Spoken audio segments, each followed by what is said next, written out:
Seja muito bem-vindo ou bem-vinda a mais um vídeo aqui no canal, com conteúdo que vai edificar a sua vida e o seu ministério. E hoje nós vamos trazer respostas às seguintes perguntas. Será que o dilúvio, narrado em Gênesis capítulo 6 ao capítulo 9, de fato aconteceu? Ou trata-se apenas de uma narração mitológica? Será que o dilúvio de fato aconteceu, como afirmam os cristãos? Ou é apenas uma falsa interpretação do que diz a Bíblia? Bem, eu quero te convidar a permanecer nesse vídeo, porque nós vamos descobrir juntos as respostas para essas perguntas. Gênesis capítulo 6 até o capítulo 9 nos narra acerca do dilúvio. E esse é um ponto que levanta muitas questões entre os críticos da Bíblia. E essas críticas estão fundamentadas em 3 perguntas bases. A primeira pergunta é: como essa pequena arca poderia comportar todas as espécies de animais que existem na Terra? Segunda pergunta: como um navio de madeira flutuante poderia ter sobrevivido a uma tempestade tão violenta como foi o dilúvio? Terceira pergunta: como que a família de Noé e os animais sobreviveram tanto tempo dentro daquela arca? E para nós buscarmos as respostas para essas perguntas ou questionamentos, nós precisamos partir do ponto das espécies salvas, que é a crítica que parte do pressuposto de que a arca seria muito pequena para compor todas as espécies de animais que existem no planeta Terra. Isso porque há um consenso entre historiadores e arqueólogos que afirmam que o côvado equivale a 46 centímetros. E se fosse montar as medidas prescritas em Gênesis capítulo 6, versículo 15, a arca teria apenas 14 metros de altura, 23 de largura e 137 de comprimento. Os cientistas afirmam que as espécies equivalem a 500 milhão ou mais de 1 bilhão. Sendo assim, aquele espaço pequeno não caberia todas as espécies de animais que existem no planeta Terra. Então, como podemos solucionar esse ponto? Para sabermos se de fato a arca tinha o espaço suficiente para comportar todos os animais, já que Deus vai trazer a ordem para Noé de que ele colocasse 2 pares de animais impuros e 7 pares de animais puros, como então caberiam no espaço tão pequeno? Mas antes de respondermos a esse questionamento, é necessário a gente também analisar a outra objeção, que diz que o dilúvio não foi universal, mas foi apenas um desastre local. E essa objeção é para justificar de que, no desastre apenas local, a quantidade de animais nessa região seria menor, e isso justificaria caber dentro da arca, seria tão pequena esses animais. Mas quais são, então, os pontos que eles apresentam? O primeiro argumento para defender a tese que o dilúvio foi apenas um desastre local é a linguagem, que é a expressão universal colocada na Bíblia teria sido citada em outras passagens para especificar uma coisa que seria grande naquele momento da prescrição, mas que tem uma visão menor.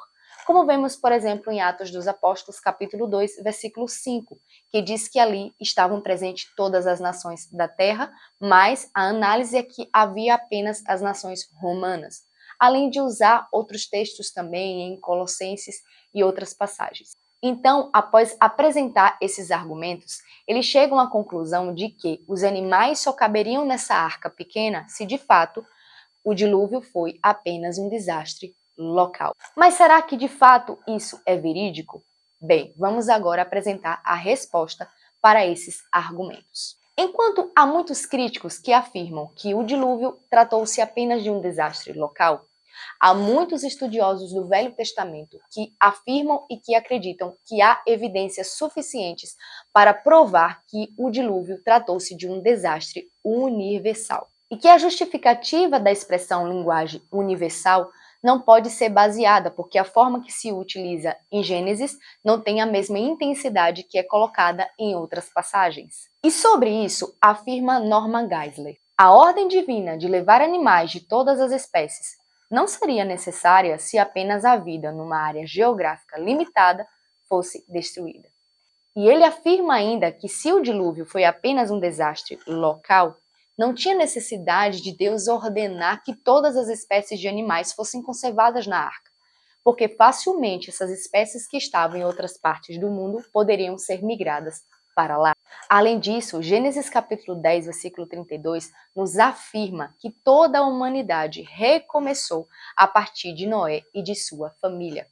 Além de Gênesis, nós temos Pedro também afirmando em 1 Pedro capítulo 3, versículo 20, que só apenas 8 pessoas sobreviveram ao dilúvio. Além de Gênesis e Pedro, nós também temos a passagem de Mateus 27, do versículo 37 ao 39, o próprio Jesus afirmando: assim como foi nos dias de Noé, assim será também o dia da vinda do Filho do Homem.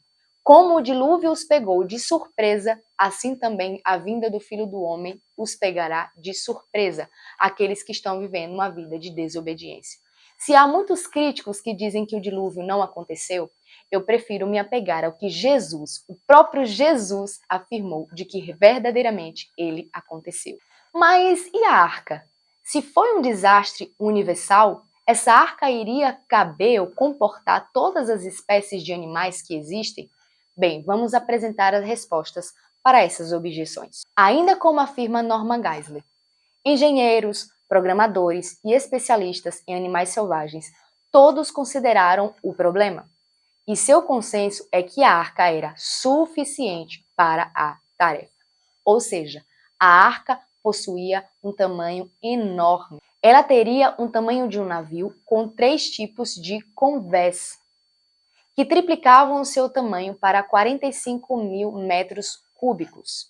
E esse tamanho equivale a 569 vagões de trem. A segunda questão é que o conceito moderno de espécies não é o mesmo do tipo referido em Gênesis, mas, ainda que fosse, há apenas 72 mil tipos de espécies terrestres. E o tamanho desses animais terrestres não são tão grandes assim. Além disso, outras espécies, como insetos, não ocupam muito espaço e os animais marinhos permaneceram no mar. Além disso, Noé poderia ter colocado casal de animais jovens na arca e outras espécies poderiam ter sido facilmente preservadas em forma de ovo. O fato é que a arca tinha um espaço suficiente para os animais, Noé e sua família, e a comida que iria manter todas aquelas pessoas enquanto o dilúvio estava durando. Mas ainda temos uma questão. O navio é de madeira. Como ele pode ter sobrevivido a uma tempestade tão violenta como foi o dilúvio? E quando nós analisamos Gênesis capítulo 7, versículo 11, nós percebemos que as águas não vieram apenas de cima, elas vieram também de baixo, porque a passagem diz que naquele mesmo dia romperam-se todas as fontes da face do abismo, ou seja, todas as fontes de água que estava debaixo da terra se rompeu. Então veio água violenta de baixo e de cima. Mas como ficaria então aquele navio de madeira no meio daquela tempestade? Bem, a madeira era cedro, que é altamente resistente. Além disso, o peso que estava dentro da arca compensaria o grande impacto. Além disso, alguns estudiosos também chegaram à conclusão de que o formato da arca era retangular, ou seja, ela era propícia para aguentar grandes impactos e ainda continuar estabilizada. Além dessas evidências que foram apresentadas, existem também as evidências das tabuinhas de Ebla. Você já ouviu falar delas? Bem, se você não ouviu, eu vou te dizer. As tabuinhas de Eblas são 16 tabuinhas de argila do terceiro milênio a.C. que foram encontradas em Ebla. Essas tabuinhas equivalem àquilo que é narrado em Gênesis. E além de Noé, existem vários outros personagens que estão narrados no livro de Gênesis. É uma evidência extrabíblica de que, de fato, o que está escrito em Gênesis aconteceu. Além disso, essas tabuinhas também trazem a evidência de que o monoteísmo tenha surgido antes do enoteísmo e do próprio politeísmo.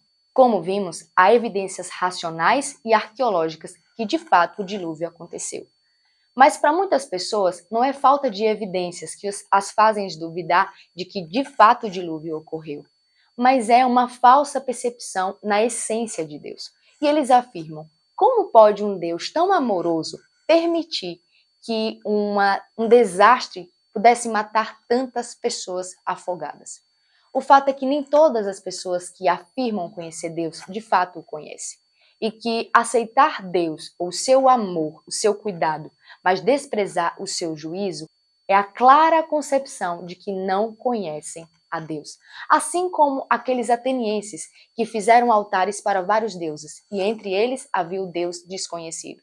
Era desconhecido, porque se de fato o conhecesse, não teria altares para outros deuses, porque eles iriam entender que Deus, a qual eles fizeram um altar, não aceita dividir sua adoração com ninguém.